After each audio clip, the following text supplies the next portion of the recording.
Chapter 18. A Mare Against Monsters. The castle, which once bustled with ponies going about their work, now stood silently in the gem quarries outside Ponyville.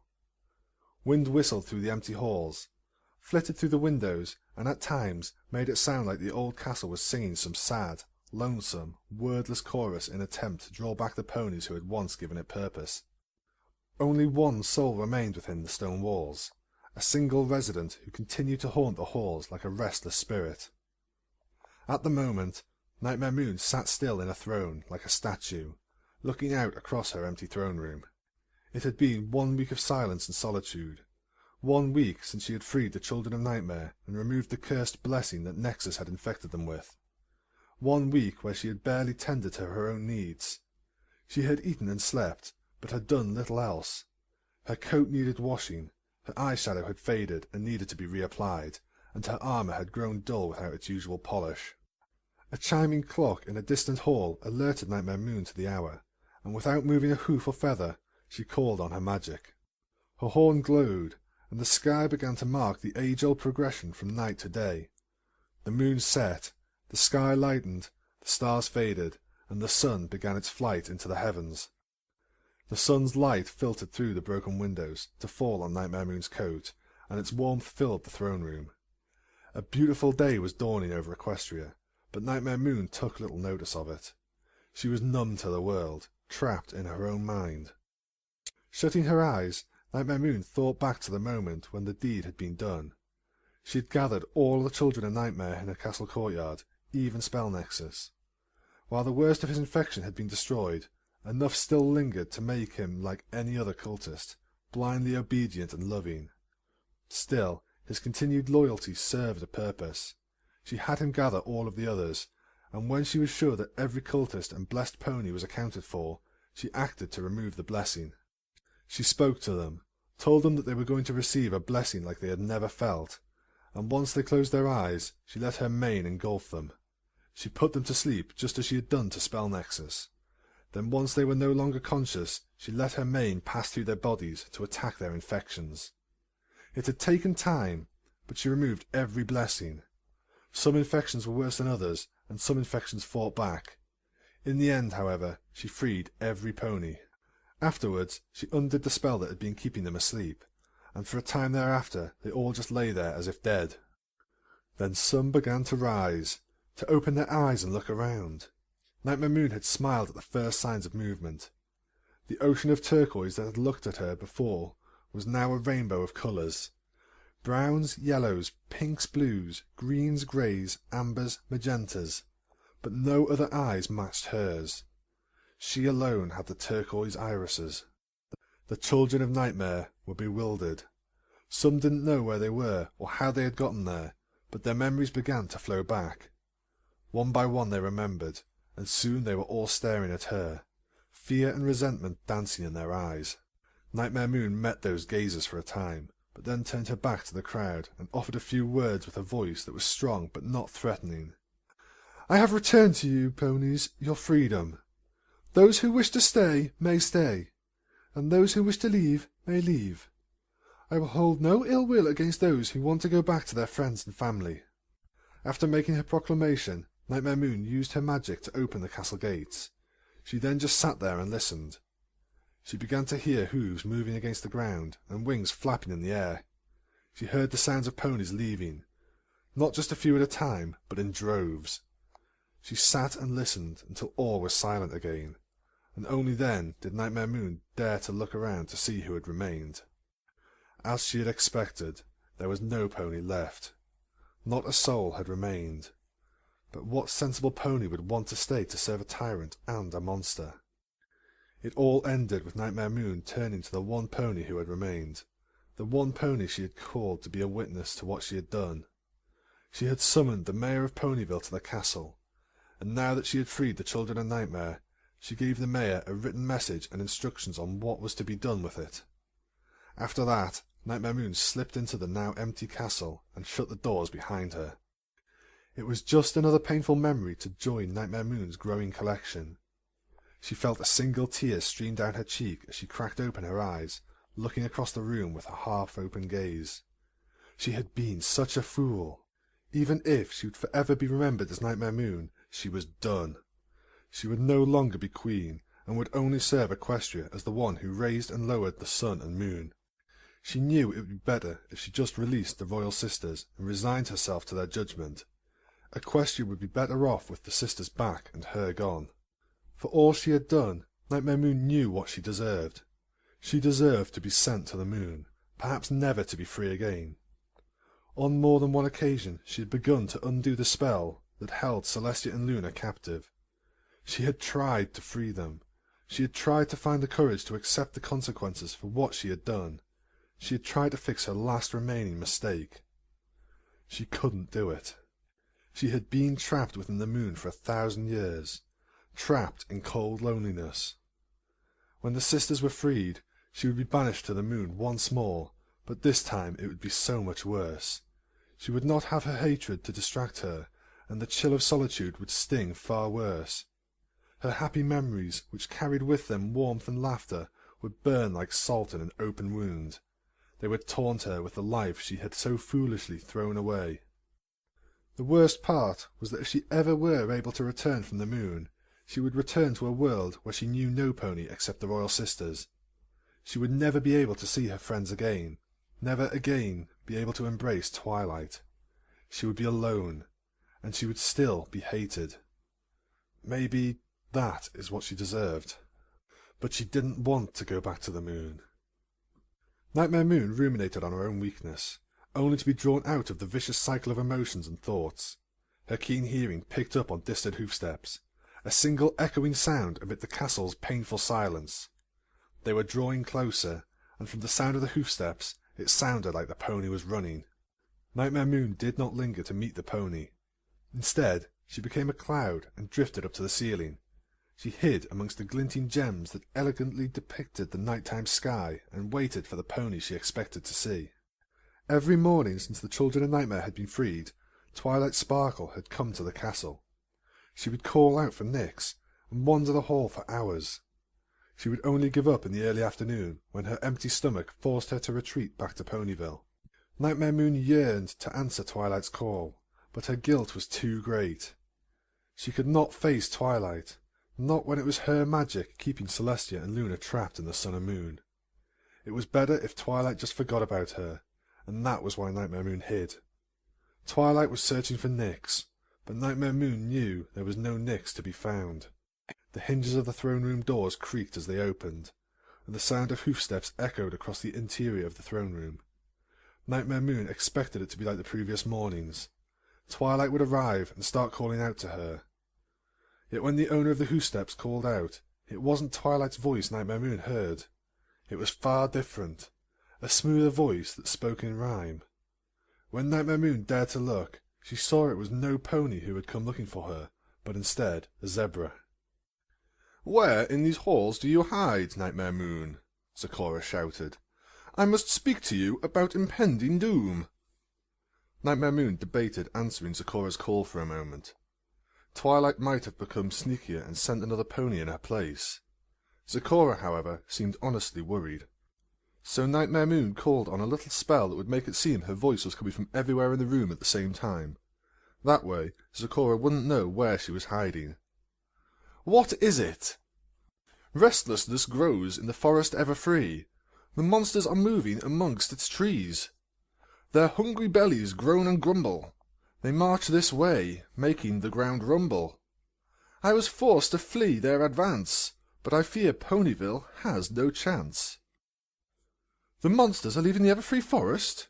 Nightmare Moon echoed, making sure she had understood Zecora's rhymes. "That is what I said. It is the utter truth. The beasts come to sate their pony's sweet tooth." Realizing that Zecora was dead serious about the threat, Nightmare Moon rematerialized her normal body right where she was in the air. She dropped down, landing with a thud against the throne room floor. Zecora jumped, but recovered quickly from Nightmare Moon's sudden appearance. "Why would they leave the Everfree Forest now?" Nightmare Moon asked. "The monsters remained among the trees in fear, hidden from the Princess of Day's celestial sphere. But now Celestia has been gone far too long. The lingering scent of her magic is no longer strong. The monsters see their chance now that she is gone. They seek to rampage with their hunger and brawn.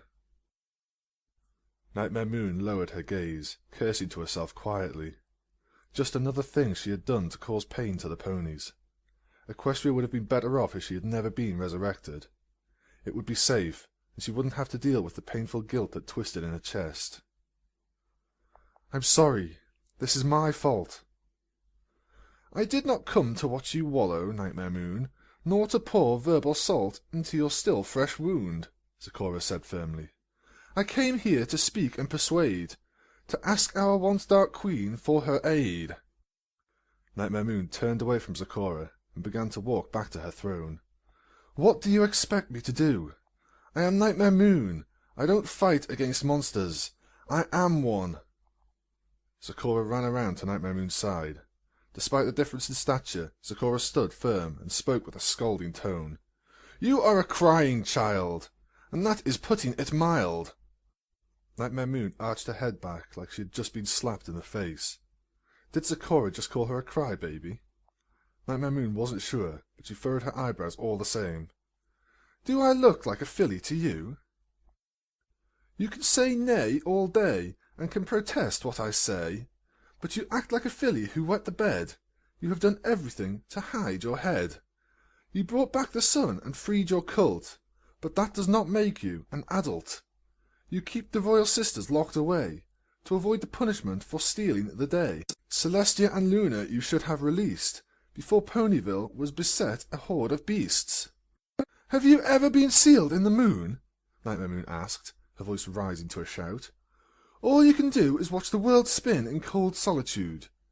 You are taunted by the glow of cities where ponies have light, warm beds, and the company of others. You are trapped, and if you are ever to return, any ponies you cared about are dead and buried. I won't go back." "If you will not be dissuaded from this," Zecora said, pointing a hoof at Nightmare Moon, "then you must save us from death's kiss." I can't. I'm just... You are not hurt, and you are not ill. You suffer from neither fever nor chill. You are an alicorn and have a mortal power. In your presence it should be the beasts who flee and cower. You are the dreaded Nightmare Moon. With rage alone you beat back a monsoon. You usurped the throne for your own. Now you must defend your home. For if you don't, Ponyville will have a grim fate. Even Twilight will be food upon an earthen plate." The mention of Twilight being in danger lit a fire of rage in Nightmare Moon's chest. These monsters believed that, with Celestia gone, they could turn Equestria into a buffet. Was she not also some pony to be equally feared, if not more so? Had she not been the one to defeat Celestia? And these monsters, they threatened the pony she cared about. They threatened her friends. They threatened Twilight. And she wouldn't let anything, be it monster or pony, hurt those she cared about. Not again. "How close are they?" Nightmare Moon asked. She strode to the throne room door, forcing Zecora to gallop to keep up. "Do not doubt that they draw near. We may already be too late, I fear." There were several loud, monstrous roars. "It's a Hydra! Every pony, run for your lives! My daughter! Where's my daughter? Hurry! Hurry! Don't let it catch you!" Nightmare Moon took flight from the castle with Zecora holding tight onto her back as she soared skywards. From the high vantage point she was able to assess the situation. A Hydra had reached the edge of town and was starting to rampage.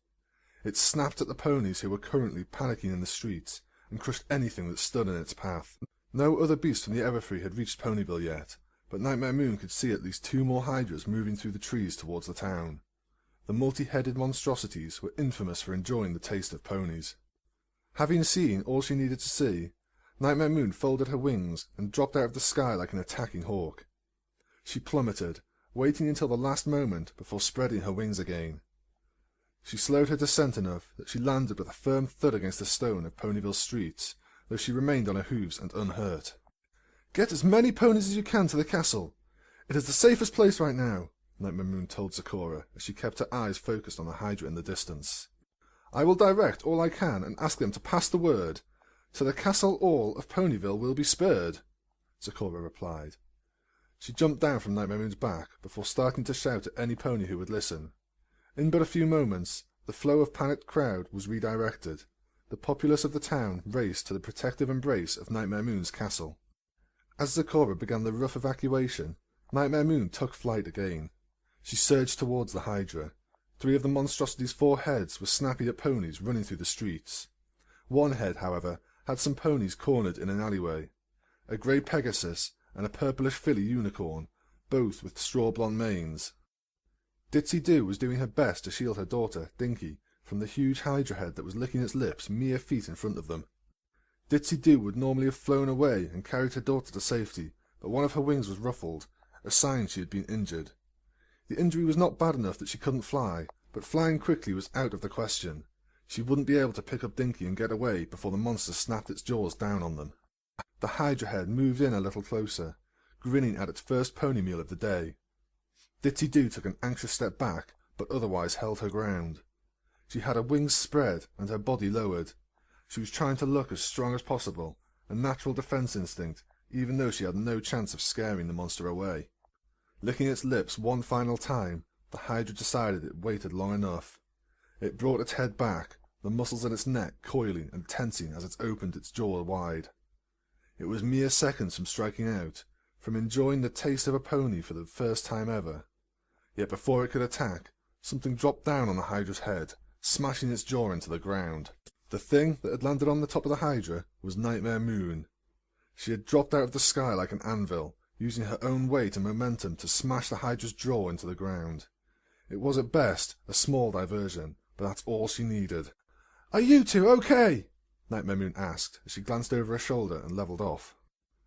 Yes, we're fine," Ditsy replied through the tears in her misaligned eyes, while she smiled and hugged Dinky tightly.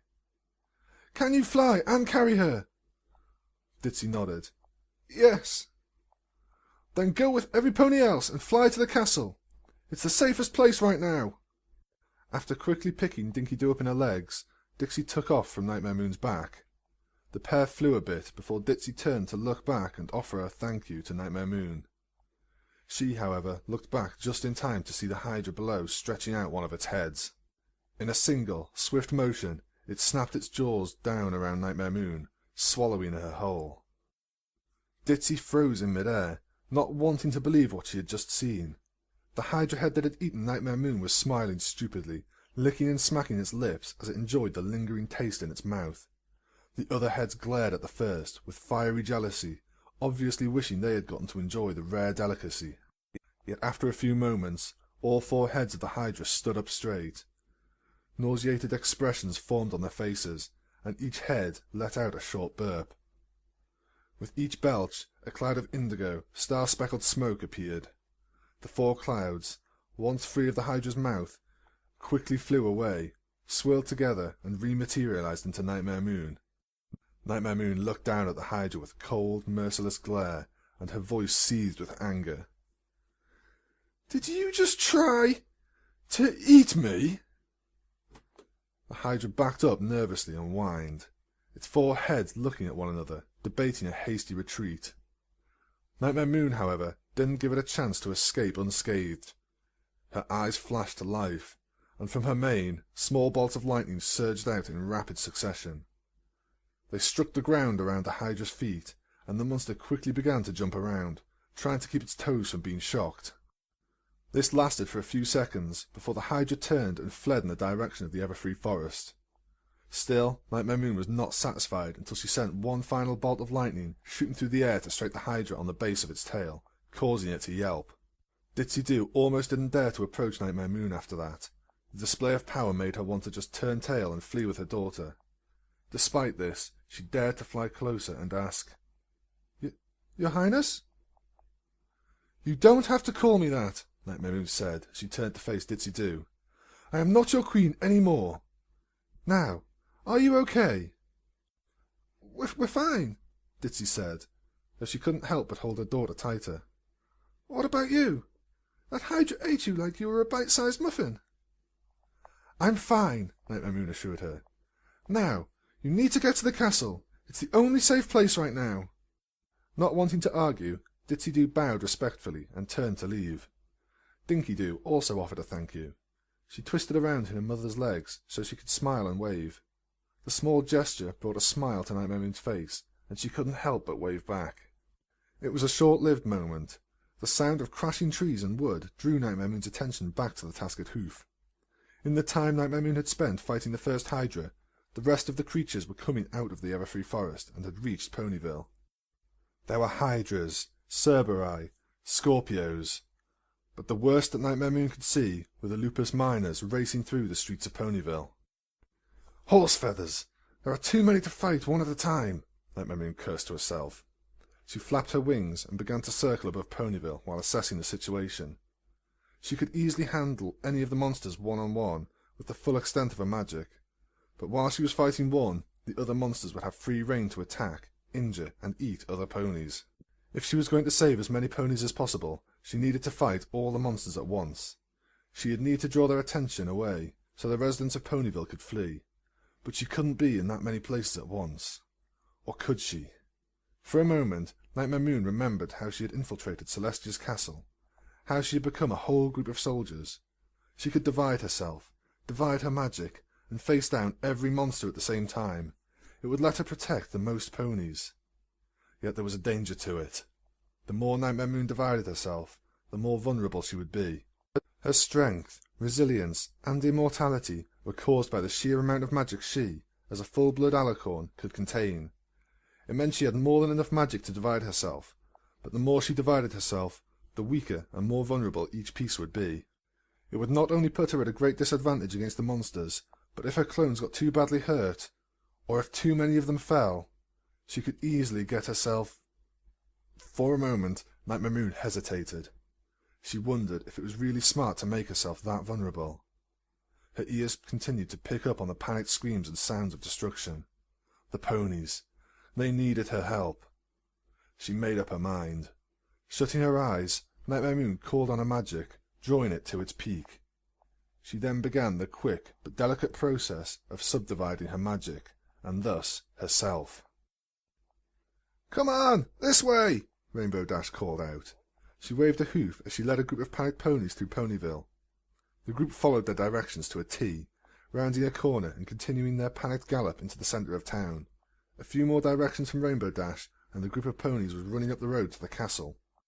Dash watched the group for a few moments to make sure there weren't going to be any stragglers, before she looped around and flew into the town hall.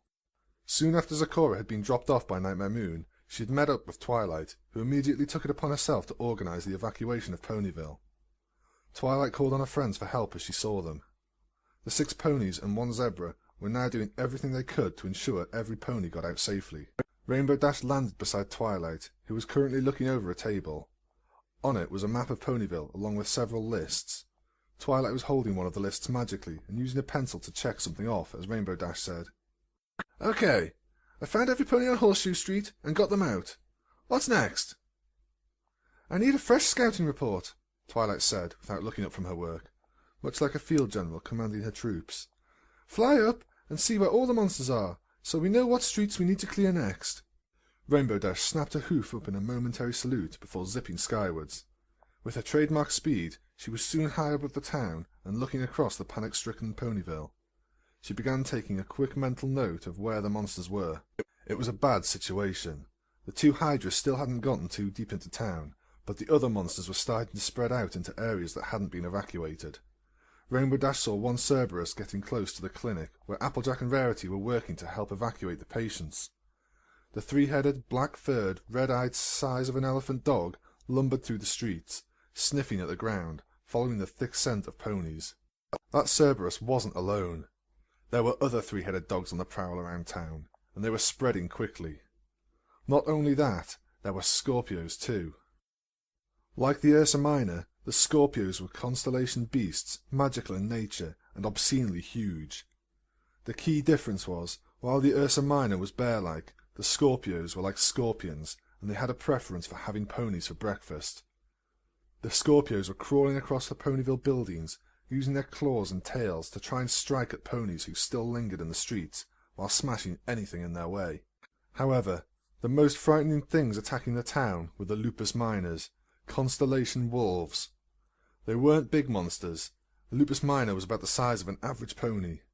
What they lacked in size, however, they made up for in ferocity and speed. While the average pony was able to outrun or outmaneuver the larger monsters, the lupus miners had the speed and skill to chase down their prey. That was what one lupus miner was about to do. Rainbow Dash saw two little fillies galloping as fast as their hooves could take them away from the pursuing lupus miner. The fillies had about 2-block lead on it, but due to their small size and short legs, the constellation wolf was catching up quickly. Dash didn't hesitate for a moment. She flew down to intercept the monster. It was a deadly race, but one Dash was sure she would win. Just as the lupus miner managed to catch up with the fillies, she soared in, tackled the beast, and sent it bouncing down the street, while she rolled once and jumped back onto her hooves. She skidded to a stop, finishing off a move that would have made the Wonderbolts proud. As the wolf reeled from the sudden sky attack, Rainbow Dash chanced to glance over her shoulder, looking at the two fillies. It was a familiar pair, Diamond Tiara and Silver Spoon. "You two need to get out of here, now!" Dash snapped, before turning her gaze forward again, so she could keep an eye on the lupus miner as it recovered. "Come on, Silver Spoon! We've got to go!" Diamond Tiara stressed. She was trying to pull her friend off the ground. Silver Spoon, however, wouldn't budge. She was too scared. She had dropped down onto her stomach, covered her eyes with her hooves, and started to cry for her mother. "Seriously! You two have to go!" Dash yelled, taking a few anxious steps back. The lupus miner was back on its paws and creeping slowly towards the three ponies. It licked its lips and kept its eyes focused on them. Dash lowered herself and spread her wings, meeting the beast's hungry stare while placing herself between it and the fillies. The beast growled as it prepared to pounce. Rainbow snorted and pawed at the ground defiantly, like a bull ready to charge. The pair glared each other down for a time, each waiting for the other to make a move, before Rainbow Dash finally shouted, "Are you all bark and no bite, or what?" The beast took Dash's taunt and pounced with claws and teeth bared. The constellation wolf, however, soon found itself the victim of another skybound attack. A figure ploughed into the wolf's side, and both it and the wolf zipped across the street before crashing into a nearby market cart like a wrecking ball. Rainbow Dash, Silver Spoon, and Diamond Tiara watched anxiously to see what had just saved them, only for the wolf to climb out of the wreckage first. It shook itself, tossing off a few shreds of wood that lingered in its coat before turning its focus back on them. That proved to be a mistake. While the wolf's attention was on them, a smoky, star-speckled mane reached out from the wrecked market cart and grabbed the lupus by the hind leg. The lupus miner was then promptly flung down the street, its starry body crashing into a cart full of hay. At the same time, another figure pulled itself out from the wrecked market cart near Rainbow Dash. Nightmare Moon winced a bit as she folded her wings. She moved to the centre of the street and positioned herself in front of Rainbow Dash. "Get them out of here!" she ordered, while keeping her eyes focused on the far end of the street. The lupus miner was crawling out of the hay wagon, and after growling, it began charging down the street again. "Now!" Nightmare Moon snapped, as she unfurled her wings and stood to meet the constellation wolf's charge. Dash's bewilderment ended with Nightmare Moon's shout. She scooped up the fillies, carrying Silver Spoon on her back and holding Diamond Tiara in her front hooves as she flew skyward. She kept flying until she was sure that she was a safe distance, and only then did Rainbow Dash look back. What Dash saw almost made her drop Diamond Tiara. There had to be dozens of Nightmare Moons all across town. The copies fought and distracted the many different monsters as the town's residents fled in the direction of the castle. Rainbow Dash would have likely stayed there, if only to count all the Nightmare Moons she saw, but the crying and fussing fillies she was carrying reminded her of what she had to do. She would take Silver Spoon and Diamond Tiara to safety, but only after she had told Twilight what was going on. "Hurry, Rarity! We've got to get all these here patients out of the clinic." "I am doing my best to hurry, Applejack," Rarity replied, "but we can't forget the medicine they need." Much like the unplanned sleepover the pair had at Twilight's, Applejack's and Rarity's conflicting personalities were surfacing. Initially, the two had worked together flawlessly. Applejack had gotten straight to the important task of helping Nurse Redheart load the patients into a wagon that she was going to pull with the help of Big Macintosh, who was already hitched to the front. Rarity, on the other hoof, had used her eye for detail to gather any and all medical supplies they would need to make sure the patients didn't get any worse once they reached the castle. Each had been able to focus on their own, equally important tasks. Now, however, with time running short, tensions were beginning to flare. "Girl, get that flank of yours in gear!" Applejack shouted. She had just helped the last patient, a pony with a busted-up leg, into the wagon and was now waiting for Rarity to finish getting the last of the medical supplies. "We don't know how long we've got before them monsters." Applejack turned her head to the side abruptly, the loud crashing noise drawing her attention. For a moment it seemed like the sound hadn't come from anywhere, but as Applejack listened, another crash reached her ears. The second crash was followed a few moments later by something bursting through the wall of a nearby shop, charging across the empty street and slamming into the buildings on the other side. "Horse apples!" Applejack cursed, seeing that the thing that had just busted through the wall was a Cerberus. "Big Mac, start pulling the cart!" "Yup," was all her brother said back before he put his weight into the hitch. The cart budged and began to roll down the street, but it moved painfully slow. Rarity came galloping out of the hospital just in the nick of time, and she jumped into the cart just as it began to roll away. "I thought you were going to wait," Rarity half whined. She set down the medical supplies she had been fetching, and looked over the edge of the cart so she could glare at Applejack, who was trotting alongside. "We were, but that was before this here Cerberus came barreling through the side of the building." "A Cerberus?" Rarity gasped, looking back to see the three-headed dog, only for another gasp to escape her throat. "What? What is it? Did we forget some pony?" Applejack asked, turning to look at the Cerberus.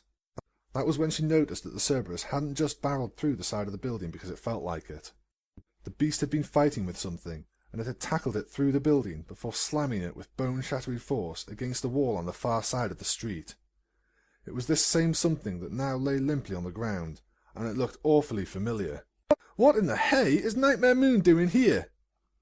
Rarity moved to the edge of the wagon, preparing to jump down. "I don't know, Applejack, but we have to help her." "Help her?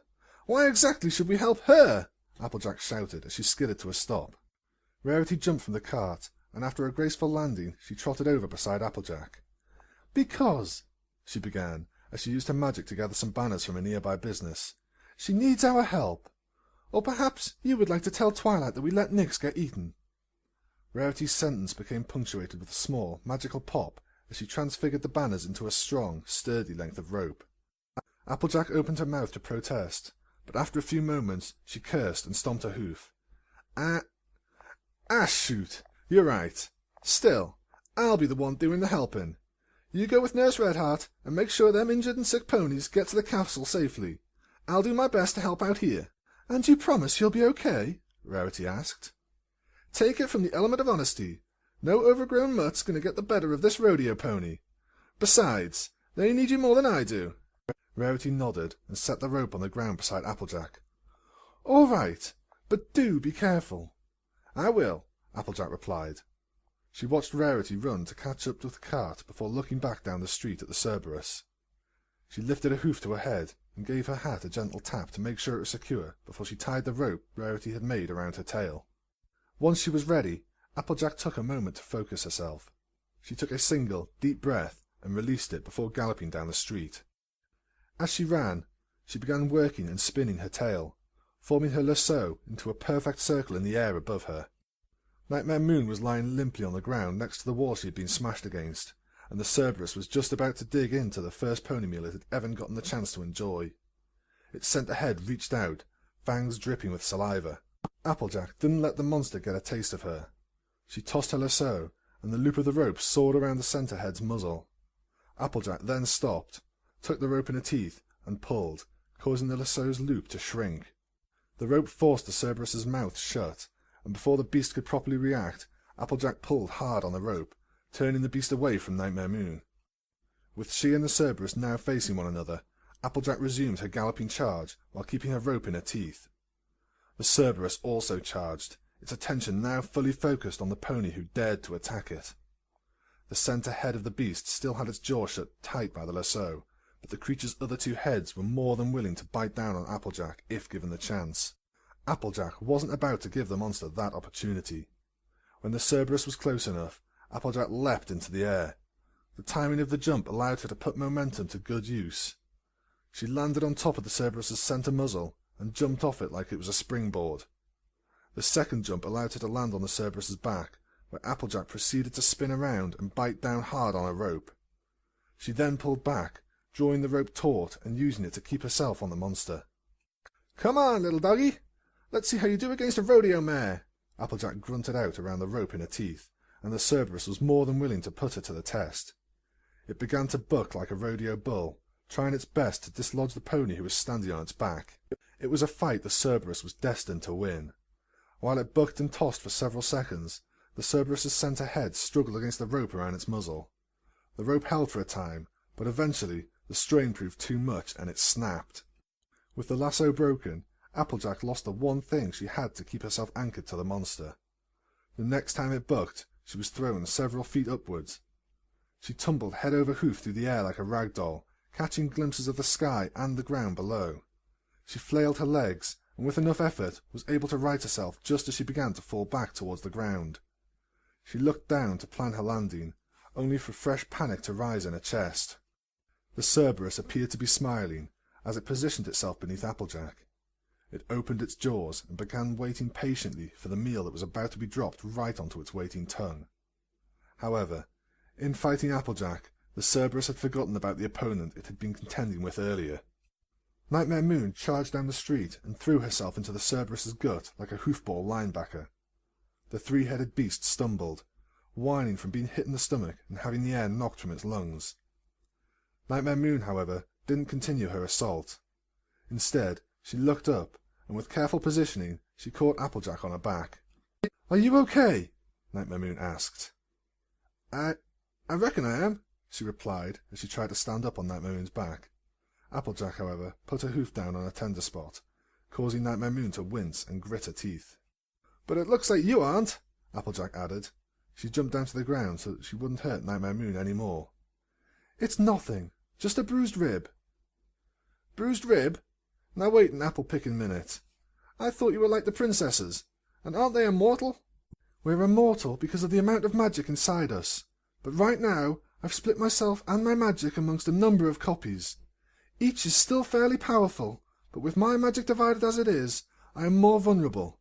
I guess that makes about as much sense as anything else. How many copies of yourself have you made?" "A few dozen. Enough to distract and fight most of these monsters and buy some time for every pony to escape," Nightmare Moon replied. She watched as the Cerberus recovered from being tackled in the gut. "I've gotten a few of the monsters to flee back to the Everfree Forest, but there are still so many of them left." "How do we get rid of them?" "They are here because they've realized Celestia is gone, and they thought they could make an easy meal out of the ponies here in Ponyville. We need to show them otherwise." "I get you. We put up too much of a fight, they start figuring we ain't worth the trouble," Applejack said, tapping the top of her hat to make sure it was secured. "Well, how much more punishment do you think this here Cerberus can take before it turns tail?" "Not much, but this bruised rib is making it hard for me to breathe," Nightmare Moon admitted. "These Cerberi aren't anything like their mother, the guardian of Tartarus. Still, even if they are pups, they put up a good fight." Applejack smiled, gathered up what remained of her rope and tied it into a fresh lasso. "Well, don't you worry none. The two of us together will whip this dog back to the hills." One of the Nightmare Moon clones banked, staying aloft as she looked over the monster-ravaged Ponyville. The evacuation was continuing slowly. A lot of ponies had gotten out to the castle, but there was still a lot who needed help. The monsters had spread all across town, leaving pockets of ponies trapped or fleeing for their lives. So far, no pony had been hurt. Twilight and her friends were managing to lead the pockets of ponies to safety, but only while the small army of Nightmare Moons kept fighting the monsters, sending them back to the Everfree Forest, or distracting the beasts long enough for the ponies in danger to escape. The Nightmare Moon in the sky had taken up the duty of scouting, keeping a constant eye on what was happening. The clones didn't share a consistent mental link, but by using a bit of magic, the scout in the sky could shout messages to the Nightmare Moons on the ground, telling them of ponies in imminent danger. Banking again, Nightmare Moon searched the streets for any brightly coloured spots. The natural colouring of ponies was very easy to spot against the simple streets of the town. One splotch of colour drew her attention. It was bright pink, and standing in the very centre of an intersection with a lupus minor creeping up on it from behind. It was Pinkie Pie, and she hadn't noticed that she was about to be attacked. It bit down, and Nightmare Moon expected to hear Pinkie Pie's screams of pain. Instead, Pinkie Pie burst apart in an explosion of confetti and streamers. The first explosion was then followed by a second, which filled the intersection with a green cloud of smoke. Spreading her wings wide, Nightmare Moon managed to slow her quick descent and land just outside of the cloud. Then, after planting her hooves firmly on the ground, she beat her wings. The bursts of air she produced carried the cloud away, allowing her to see what remained of the strange double explosion.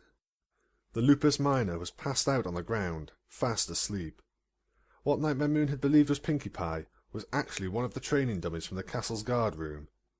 Stepping forward, Nightmare Moon gently nudged what remained of the fake fabric pony. It was during her investigation of the strange doppelganger that she felt the street beneath her hooves shift. She stepped to the side and was surprised to see part of the street standing up. It was Pinkie Pie, the real one this time. She had been hiding in a low hole while wearing some fake dirt and stones. It was a perfect disguise, so perfect in fact that Nightmare Moon hadn't even realised she was standing on top of a pony. "Aw, only got one that time," Pinkie Pie said, like a fisher mare complaining about the size of her catch. Nightmare Moon blinked a few times, her brain having some difficulty understanding what was going on. "Pinkie Pie?" "Yipperoonie," she happily replied. "What is this?" "A distraction," Pinkie Pie answered proudly. "When Twilight was giving everypony something to do, I asked what I could do, and she wasn't sure at first. But then she thought of something, and told me about all these training dummies she saw in your castle. So she said I should make some surprises for the monsters, because I have a special talent for being a distraction and making distractions." "But isn't that silly?" Pinkie Pie continued with a giggle. "I mean, my special talent is throwing amazing parties, not being a distraction. Still, these mealy mean monsters don't deserve a party, so I decided to try what Twilight suggested. I ran and got some of these fake ponies and filled them with my paint-tinted confetti and streamer surprise. Then Rainbow Dash said I should try and make the ponies a prank and fill them with some sleeping powder from the joke shop." Pinkie Pie began picking up the pieces of the dummy. "And I was like, whoa, that is such a great idea! So I did it. I've been leaving my special surprise ponies all over town to distract the monsters, and whenever any of those nasty monsters bite down on one of my surprise ponies, they get confetti, streamers, and sleeping gas." "Do you need any help?" Nightmare Moon hesitantly asked. "Nope, I got this. But just so you know, you can tell my fake ponies from the real ones by their flanks.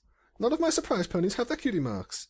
That, and they're made of fabric, but that's kind of hard to see from a distance. These dummies are really lifelike." Nightmare Moon couldn't keep herself from laughing a little. "Well, keep up the good work, then."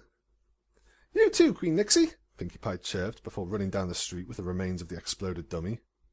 It was a sight that made Nightmare Moon just shake her head and smile. She took flight, and once she was back in the air, spread the word to the other clones, telling them about Pinkie Pie's decoys. After that, whenever any of the clones saw a cloud of green smoke and confetti shoot up from Ponyville streets, they would crack a smile. Yes, the world could be ending, but Pinkie Pie would still be Pinkie Pie. Cheerilee's muscles and lungs were burning as she started to reach the end of her endurance. When the monster attacks had started, she had come across a Scorpio entering a park. While her first instinct had been to turn tail and run in the opposite direction, she soon noticed the monster had seen some of her students. The fillies and colts were playing in the park and were unaware of the looming danger. Thus, her love of the children rose to full force, and Cheerilee galloped to the park and jumped right into the path of the Scorpio. She had hopped around, waved her hooves, and probably made herself look practically demented, but it had done the trick. She distracted the orange-coloured constellation monster, drawing its attention away from the children and onto her. Cheerilee then ran, and for a while had managed to stay ahead of her hungry pursuer. Panting heavily, Cheerilee rounded a corner and chanced to glance back. It was, however, a poor time for her to look over her shoulder. On the street ahead, a vegetable cart had been overturned, and its contents were spread across the street. Cheerilee's hoof landed on top of a carrot, and with a yelp, she rolled her ankle and toppled forward.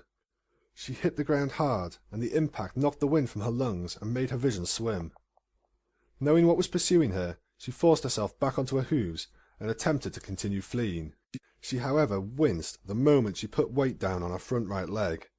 She had sprained her ankle badly, and despite the adrenaline in her system, it hurt too much to put any real weight on the injured joint. Looking back, she really saw the Scorpio around the corner. The arachnid constellation beast snapped one of its pony-sized claws threateningly. It advanced down the street, approaching cheerily as the schoolteacher backed up, limping each time she was forced to put weight on her sprained ankle. Unable to escape, she could only watch as the Scorpio drew closer, looming over her as it opened one of its terrible pincers. Cheerily could only shut her eyes, swallowing nervously as she muttered a small prayer, hoping that, if she was going to die for protecting the children, it would at least be over quickly. There was a scream, and Cheerily's eyes snapped open, and her vision was filled with black, swirling indigo and stars. She backed up a few steps, and an audible gasp escaped her throat when she realized that Nightmare Moon was being held in the Scorpio's pincer, a pincer that should have been squeezed down on her own body. Nightmare Moon grunted, kicked her legs, and flapped her wings as she struggled to free herself.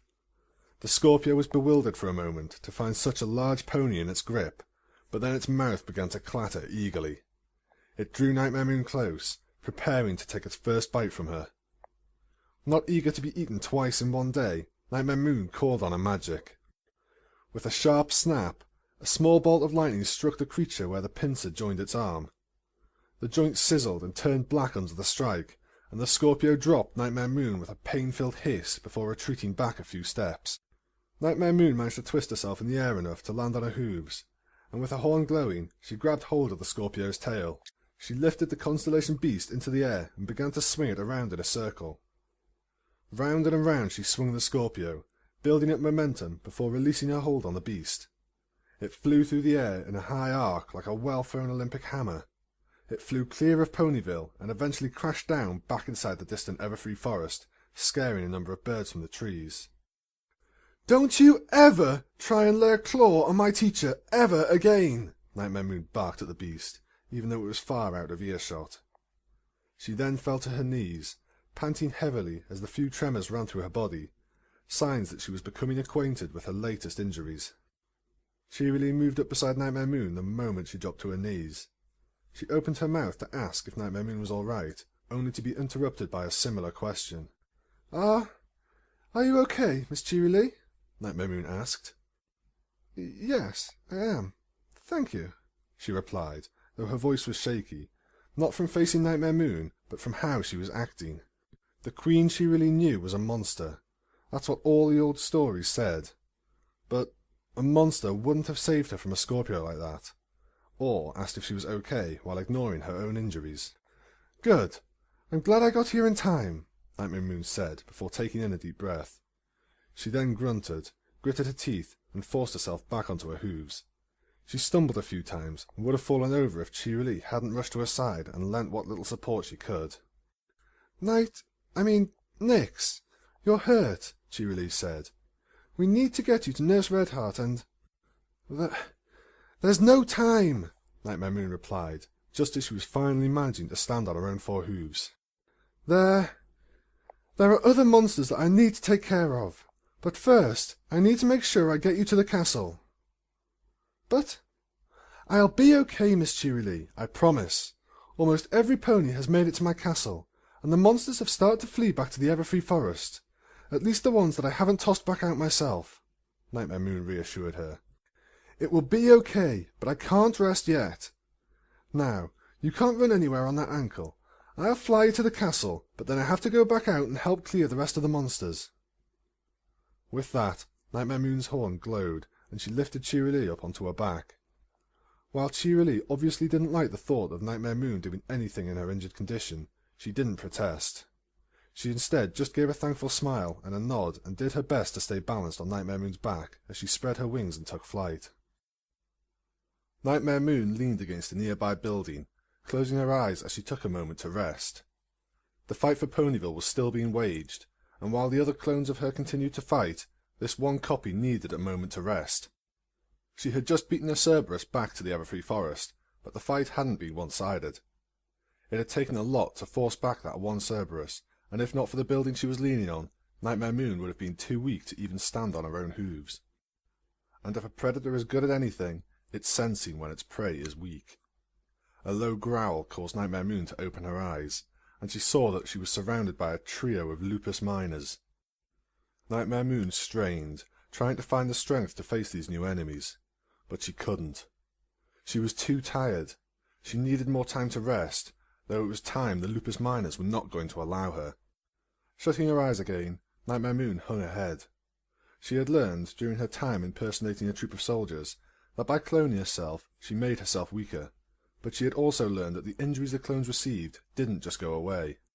Each wound would have an effect on a real body when she made herself whole again, though the effects would be dulled.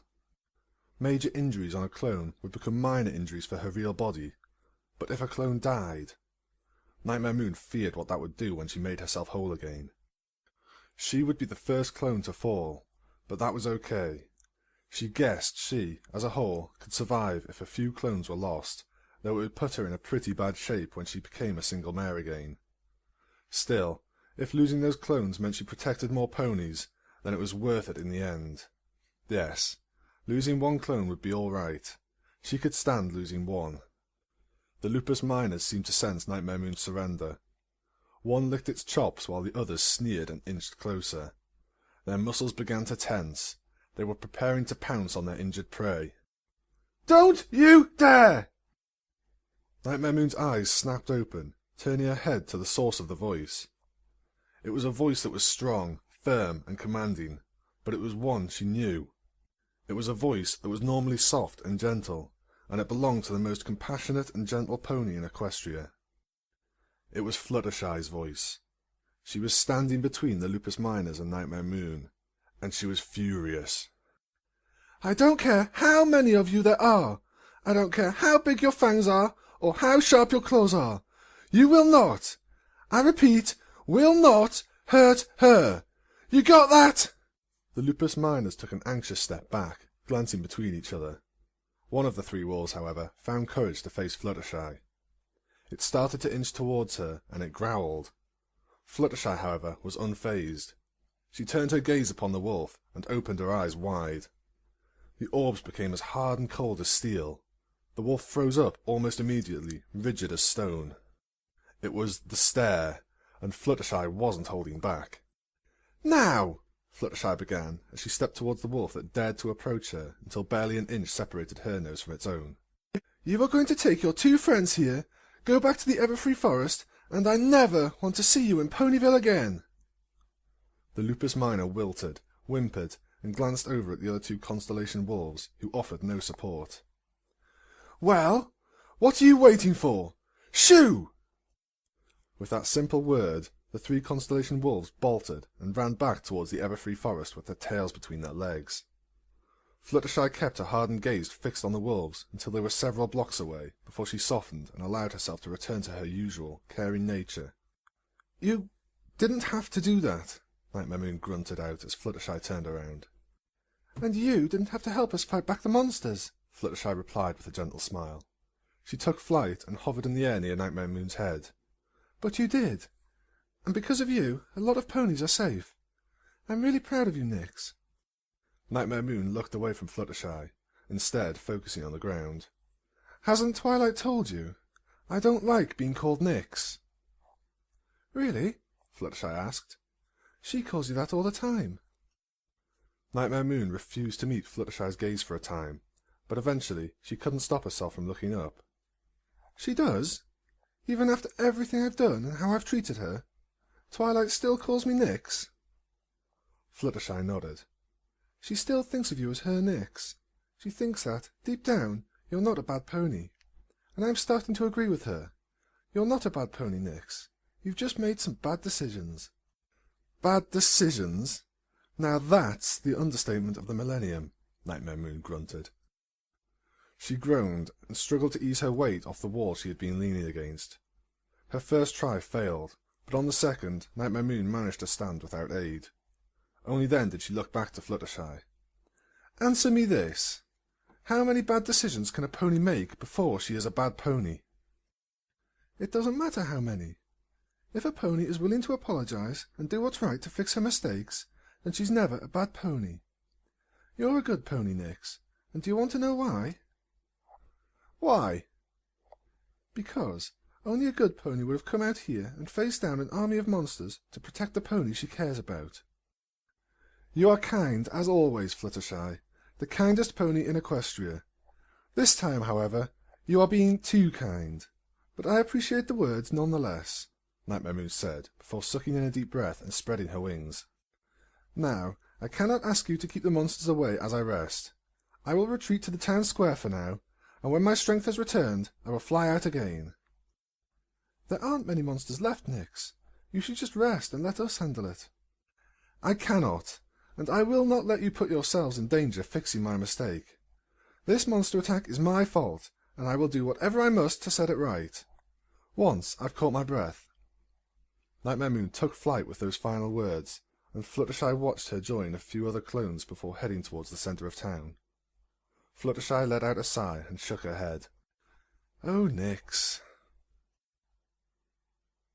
The monster attack was finally drawing to a close as noon rolled around. All the ponies in Ponyville had been evacuated. The last few stragglers had been cleared out an hour before. The only ponies who remained were Twilight and her friends, who were staying behind to help the many Nightmare Moons fight off the remaining monsters. And at 10 minutes past noon, the last Hydra was chased out of town. The four-headed monstrosity was running back into the forest like a crying baby, leaving in its wake a trio of Nightmare Moons who hovered in the air alongside Rainbow Dash. "Yeah, you better run," Dash called out, before she snickered to herself and looked back at the 3 copies of Nightmare Moon, who all looked significantly worse for wear than her. "Come on, let's go meet up with all the other U's back in the town hall." The Nightmare Moons nodded and banked to follow behind Rainbow Dash on the flight back to the centre of town. There, just outside of Town Hall, the small army of Nightmare Moons had gathered. The 3 clones flew to join the crowd, while Rainbow Dash landed by her friends, who were on the veranda just outside the front door of the Town Hall. "Last Hydra sent packing," Dash proclaimed proudly. "Good," Twilight stated with a nod, before placing a check mark on a piece of paper. "That should be all of the monsters. Still, Rainbow Dash, I want you and Fluttershy to sweep through town and make sure everything is clear. I don't want to bring any ponies back here until we're sure that all these things are gone." "What about us, Sugar Cube?" Applejack asked. "You take Rarity, Zecora, and Pinkie Pie and head up to the castle. Tell every pony there that we think all the monsters are gone and that it should be safe to come back fairly soon." "And what about you?" "I'll stay here until Fluttershy and Rainbow Dash have finished sweeping the town, and then I'll meet you at the castle with them and Nyx," Twilight assured, as she stepped away from the table that had been her command centre throughout the long morning. All her friends nodded, and each quickly headed off to their assigned tasks, while Twilight moved towards the crowd of Nightmare Moon clones. "Are there any monsters left?" the closest of the clones asked. "No, I think we got them all. You can pull yourself back together now." All the Nightmare Moons nodded, and each turned into an indigo cloud before all the clouds gathered together into a single mass just a few feet in front of Twilight. It only took a moment for that single cloud to materialize into Nightmare Moon, and a moment later she collapsed to the ground with a painful whinny. "Nyx!" Twilight yelped, before rushing over to her side. "Are you okay?"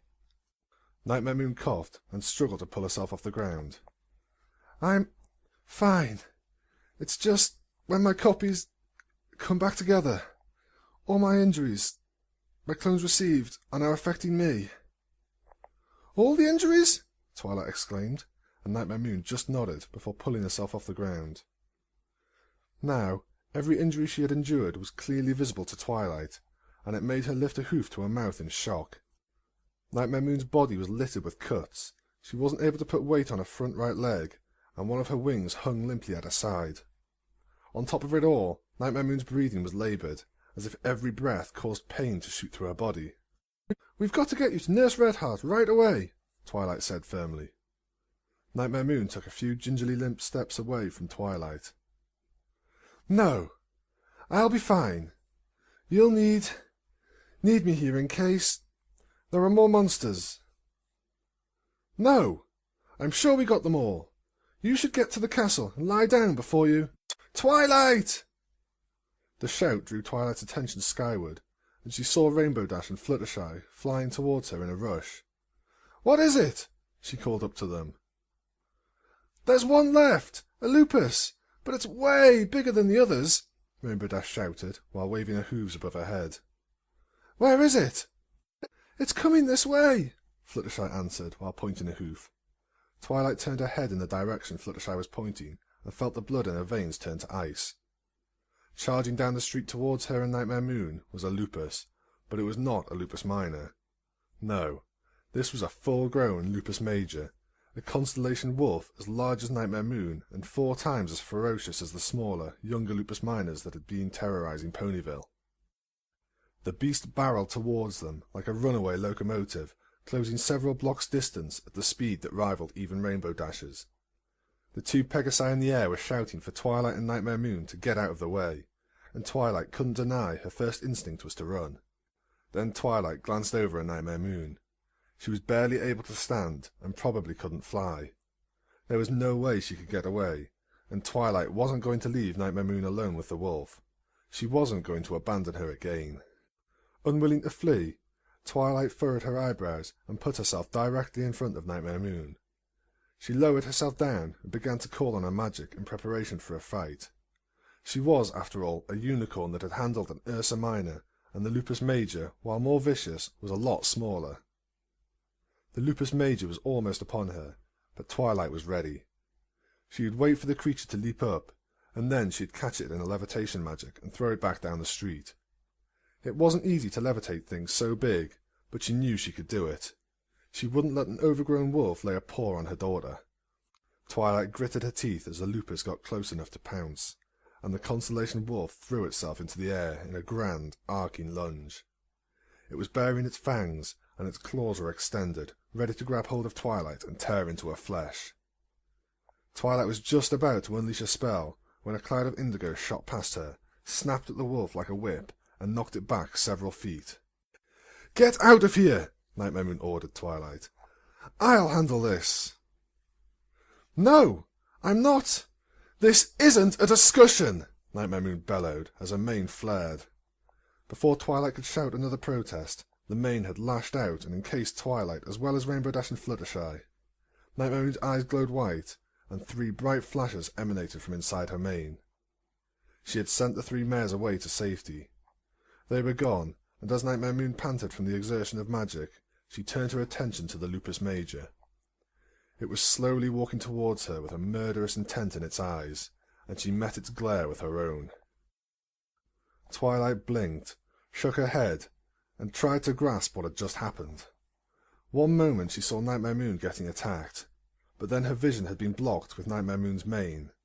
The next moment, Twilight was looking out over Ponyville. "Where? What?" Twilight stammered as she looked around. She, Rainbow Dash and Fluttershy were at Nightmare Moon's castle, standing on top of the gatehouse. The gallows that Twilight had almost been hung from had been removed, torn straight from the wall, giving Twilight a clear view of Ponyville below. Dash recovered from the teleportation spell and jumped into a hover. "How the hey did we get here?" "Ah, it was Nyx! She must have teleported us away from the fight," Twilight shouted. She lifted her forehooves and placed them on the gatehouse's battlements so she could balance on her back legs and look into Ponyville. "But, Twilight, does that mean she's still—" Fluttershy's question was interrupted by a loud crash that drew the mare's attention and made them look into the direction of town. From their position on top of the gatehouse, they could see glimpses of Nightmare Moon as she fought with the Lupus Major in the centre of Ponyville. She was standing away from the wolf and was on her hooves, but her movements made it apparent she was injured, tired, and at a major disadvantage. "What is she thinking? She's going to get herself killed!" Twilight shouted. "We have to get down there and help her." "Twilight, if you go down there, you're just going to get yourself killed," Rainbow Dash told her. "Nightmare Moon can handle it." "She's hurt, Rainbow, badly. If we don't help—" Twilight's protest was silenced as she felt a wave of magic rush over her. She looked to Ponyville and could not see Nightmare Moon or the Lupus Major anywhere. There was, however, something Twilight could see. From between a few buildings, Nightmare Moon's swirling mane began to rise up into the air above the town. It went several stories up before it formed into a threatening cloud, a cloud that soon began to crackle with energy. The energy and magic built up quickly, and then its power was unleashed. A single thick burst of lightning arced down, cut through the air, and caused a thunderclap that could not only be heard, but also felt by all the ponies hiding in the castle. The lightning strike threw up a dark cloud of smoke where it struck, obscuring much of Ponyville. Twilight strained her eyes to see what was happening, but it was impossible. She wanted to race down there to make sure Nightmare Moon was all right, but fear had rooted her hooves in place. What if she was attacked by the Lupus Major? What if she found Nightmare Moon dead? For several minutes, Twilight could only watch Ponyville with Rainbow Dash and Fluttershy by her side. The dust that had been thrown up began to drift on the wind, and the dark cloud that was Nightmare Moon's mane fizzled and disappeared as well. The first sign of life came from the Lupus Major. Twilight only saw glimpses of it at first, but she was able to see that it was running away from Ponyville. It was also limping, but the beast still managed an impressive pace despite its injury. It raced all the way to the edge of the Everfree Forest, and there it paused. It looked back at Ponyville and kicked some dirt in the town's direction before disappearing back into the forest. The next sign of life came a few minutes later, which felt like a torturous amount of time for Twilight. It was Dash who saw it first, and she quickly called out and drew Twilight's attention to another part of town. There, a black figure had just rounded a corner and was now slowly limping up the road to the castle. She moved agonizingly slowly and looked to be in a lot of pain, but she was there. She was alive. Twilight didn't waste a single moment and broke into a gallop. She ran down the steps that connected the top of the gatehouse to the courtyard below, and she began pushing through the tightly packed crowd of ponies who had hidden in the castle's safe embrace during the attack. It took a few minutes for Twilight to push her way through, but after passing through a final group, she was free of the crowd and running through the castle gates. However, just as she got outside, she slid to a stop as her eyes grew wide. Nightmare Moon was just a few yards away, and was still continuing her slow limp towards the castle gates. To Twilight, it looked like Nightmare Moon was on the verge of collapse. She winced with each step. Each breath was laboured, and her injured wing dragged on the ground beside her. The Lupus Major had left her with several fresh wounds, though they were almost lost amongst her prior injuries. The armour Nightmare Moon was torn to shreds. There were deep claw marks in several places, including one across the eye of her helmet. Her makeup was also gone, sweated and rubbed off thanks to the strain of battle. Even Nightmare Moon's mane seemed injured. The usually full, flowing, star-speckled mass of indigo was pale, sickly, and came off of Nightmare Moon not like a consistent cloud, but in thin trails and wisps. "What did you do?" For a moment, Nightmare Moon chose to ignore Twilight and just continued to limp towards the castle. It wasn't out of rudeness, but from the fact that she was finding it difficult to breathe.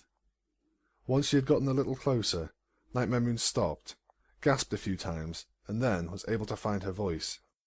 I couldn't let you attack the lupus. It might have hurt you. I was fighting it, but it pinned me to the ground. I couldn't make the lupus let go, so I shocked us both with a bolt of lightning." "But why would you do that? Why did you teleport me away? I told you I could handle it." "Because I didn't want to see you. I didn't want to see any pony get hurt. I can bear the pain. It's better for me to be hurt, if it means I can protect the ponies I care about." Nightmare Moon grunted as she brought herself through the castle gates. She limped into the courtyard where the entire town populace was watching. The ponies made a wide path for her, much like they did when she passed amongst them before. This time, only some stepped back in fear. The rest stepped back in respect. With her slow steps, Nightmare Moon finally reached the centre of the castle's front courtyard. There, she stopped to rest and catch her breath. She wavered and tilted like she was about to fall, but then she took in a deep breath and looked across the surrounding sea of ponies. Every pony. They were all safe. She had managed to protect them, and she almost thought they were looking at her with concern, instead of fear and loathing. But then again, she was feeling rather lightheaded. Still, that didn't matter. She had done it. She had kept them safe. The creatures of the Everfree Forest have been driven back. Ponyville is safe, and you may return to your homes, Nightmare Moon called out, trying to give her voice strength. She then took another step with the intention of going back into the castle. She, however, did not make it 5 more feet before her hoof caught on an uneven stone. Nightmare Moon fell and hit the ground hard. Audible gasps cascaded across the courtyard at the sight of the once greatly feared alicorn falling over and lying motionlessly on the ground. Still, none of them moved to help her. All they could do was glance anxiously amongst each other, unsure whether to help or not. The only one that did not hold back was Twilight. She was at Nightmare Moon's side almost instantly, looking over her in panic. "Nyx! Nyx! Wake up!" Twilight shouted. She put her head down beside Nightmare Moon's mouth.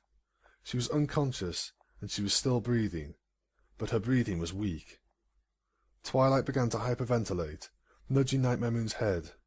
Nightmare Moon, however, didn't rise, and her breathing was only growing weaker. Twilight stepped back quickly and began calling on her magic. Don't worry, Nyx. I'll get you inside and get you patched up. Yeah, I'll carry you inside and you get bandaged. It'll be just like when I found you in the forest, and you'll be okay, just like you were then." Twilight found concentrating difficult. The exhaustion of a long day and the stress of her own emotions were making it hard to focus on her magic. Still, she managed to lift Nightmare Moon and hold her a few feet above the ground in a levitation spell. Twilight then turned to the crowd watching her, noticing that some of them were frozen in shock. "Quick! Some pony, find a first aid kit or something! She needs help!" Despite Twilight's call for help, no pony moved. They just stood there, watching with mixed emotions. Some of them couldn't bear to look Twilight in the eyes. Others were confused and surprised. Some even looked on in anger and disbelief, as if she was doing something wrong. All this drew angry tears to Twilight's eyes, and she glared at the crowd of ponies. "What are you doing?" Twilight screamed at the crowd, making a number of them step back anxiously. "She needs help! She's hurt, and she got hurt protecting us. I know you're scared of her, but she needs help!" Twilight grew hysterical, and desperation entered her voice. "Please, please, we can't let her. Please, I need help. I can't help her by myself. I'm not a doctor. I'm not even a nurse. I need help. She needs help. Please!" Twilight was crying openly at this point. Her begging eyes searched for some pony, any pony that was willing to help her.